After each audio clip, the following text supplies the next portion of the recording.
তোমরা যারা নতুন এই প্রফেশনে আজকের ভিডিওটা তোমাদের জন্যই। যারা চাইছো যে বাড়িতেই একবার কেকটা বানিয়ে বাড়ির লোকগুলোকে খাইয়ে দেখি ঠিক কেমন করতে পারছি, আজকের ভিডিওটা ঠিক তোমাদের জন্যই। ভিডিওটা স্কিপ না করে গোটাটা শেষ পর্যন্ত দেখতে থাকো। তো তোমরা অনেকেই আছো যারা কেকটা শিখেছো বা ইউটিউব দেখেই শিখেছো, কিন্তু সেই মতন ডেকোরেশন করতে পারছো না।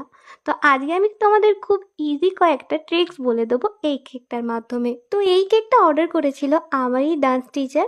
তো দিদি আমাকে বলে দিয়েছিল আমার একটা ম্যাঙ্গো ফ্লেভারের কেক দরকার, আর ডেকোরেশনটা যেন আমি আমার পছন্দ মতো করে দিই।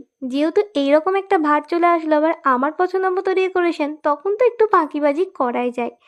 তো আমি আজকে তোমাদের যেটা স্পেশালি দেখাবো সেটা হচ্ছে নজল ছাড়াও কিভাবে একটা সুন্দর ডেকোরেশন করা যায়। তো এটা ছিল একটা ম্যাঙ্গো ফ্লেভারের কেক। তো আমি যথারীতি এটাকে 3টে লেয়ারে ভাগ করে নিয়েছি। 3টে লেয়ারে ফিলিং হিসেবে যা দেওয়ার